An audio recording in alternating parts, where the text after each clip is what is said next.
Welcome back to the channel, everybody. Today we are taking a look at a full Platinum Trophy guide and roadmap for Bloodborne. This will be completely spoiler free. I won't go into any details about the actual narrative of the game or anything like that. We'll just be looking at the trophies for this game, and I'll be able to give you an idea of how hard it's going to be to platinum it and what's going to be required to platinum this game. Bloodborne is included in the PlayStation Plus collection, which is coming out on the PlayStation 5 in November 2020. And if you're looking for trophy guides and roadmaps from any of the other games in the PlayStation Plus collection, I have 22 trophy guides and roadmaps for every single game in the collection up on the channel. Let's get in and have a look at Bloodborne.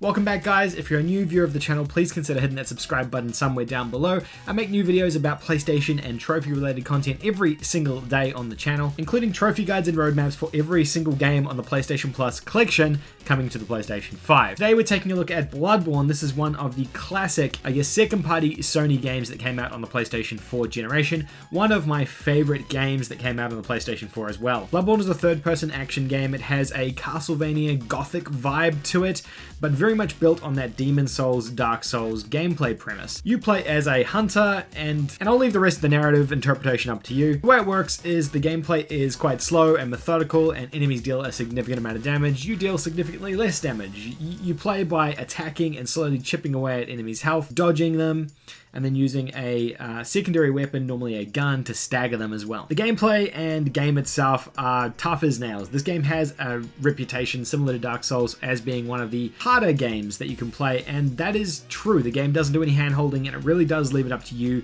to figure out how the game works. On saying that though, the reward of that is figuring out how the game works, and once you do, and you're firing on all pistons with the game, it is just a thing of absolute beauty, and the reward behind that is just incredible. In terms of trophy difficulty, it's about a 7 out of 10 in terms of difficulty. I know I made a video a few days ago looking at all of the Plus Collection games, and I gave it a slightly lower score.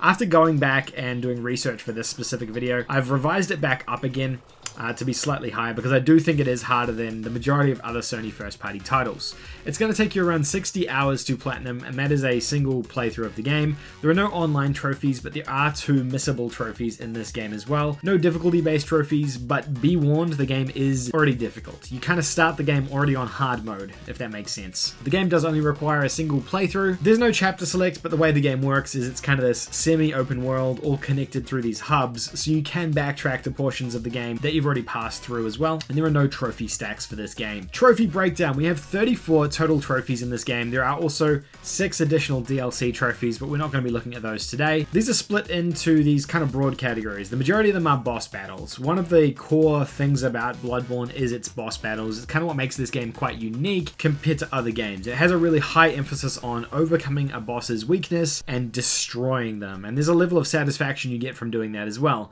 There are 2 specific missable trophies in this game. One for acquiring all the weapons, and then other ones for finishing the various endings. There are multiple endings to this game as well. The endings you can overcome by doing quick saves to then play out the different various endings of the game. The weapons collectible though, you're gonna have to make sure you collect all the weapons as you progress through the game. There are 9 collectible based trophies, 4 trophies for reaching a specific location, and then 3 non-missable story related trophies as well. Steps to platinum. I've tried to make this as simple as possible into 3 broad steps. Now, there is a lot of complexity to Bloodborne, and there's a lot of content here. You're going to have to do quite a lot of stuff to finish the micro objectives within each of the trophies, whether it be finding particular weapons.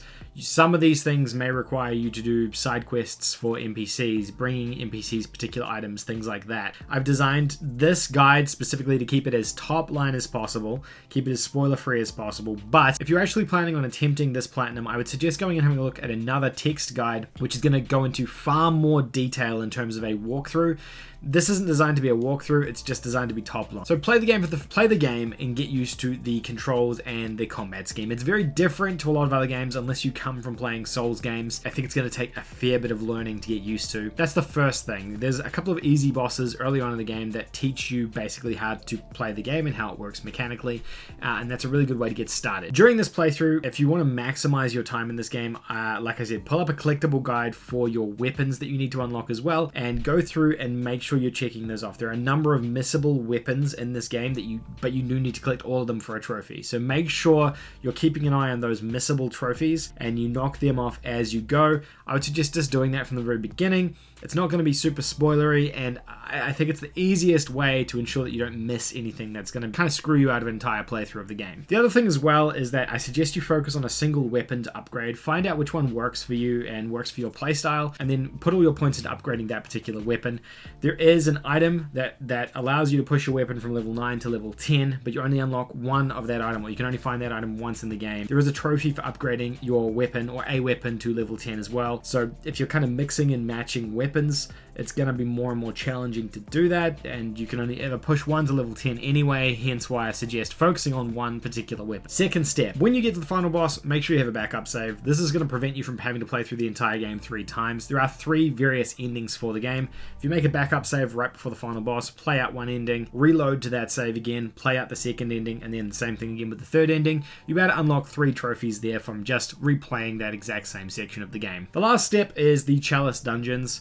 Obviously, we've missed a ton of Misk stuff in here, remember. Just keep that in mind. There isn't a bunch of additional stuff in Bloodborne that you can do. However, the majority of the game is pressing and exploring through levels, fighting bosses, finding weapons and upgrades, and essentially upgrading your character. That's the general premise of it. But there is a bunch of other mini side quest type stuff here that builds into greater trophies. So like I said, keep an eye on those. The final step is the Chalice dungeons. These are essentially a boss rush type mode. You're going through these pre-generated dungeons, fighting a variety of enemies and bosses as you go. You're going to have to play through all 5 of these, and they're super brutal and tough. So save this till last. I'd suggest saving this till you've done everything else in the game, because by that point you're going to be leveled up, you're going to have good weapons, and more than anything, you're going to have mastery over the game and a good understanding of how it works. Like I said before, there is a bunch of stuff in this game. It's very dense in terms of the things that are available to you in it. At this point, you might be missing some weapons, some collectibles, you might be missing some of the boss battles, because there's a number of optional boss battles as well, and you can go back and clean those up here too if you haven't already done that in step 1 or step 2. I just want to emphasize again, this is a completely top-line guide on Bloodborne. This game just requires so much depth to it. I wanted to keep this as top-line as possible without spoiling anything. If you do seriously want to go for this one, I would suggest looking up a text guide online, which is going to tell you what you need to do in each area, just to make sure you don't miss anything. There's so much to it. I don't want anyone to be like led astray thinking, hey, this looks really easy, because it's not. It's complex. In terms of notable trophies, the 2 specific ones I want to call out are Hunter's Essence. That's for acquiring all hunter weapons. This is a very missable trophy because some of them require you to complete very specific objectives to unlock the weapons, which if you pass a certain point, kill a particular NPC, don't collect a particular item, you lock yourself out of this completely. So keep an eye on that as you play through. The second is Weapon Master. This is for acquiring a weapon at the highest level. Like I said before, this requires a particular item to upgrade your weapon. You only unlock one of in the game.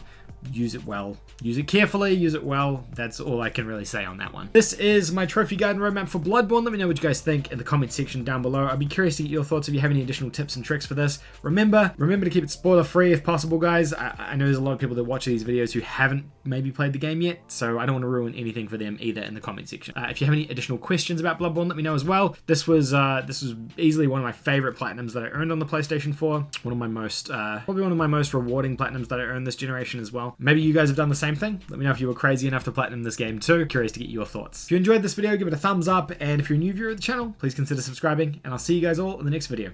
Bye for now.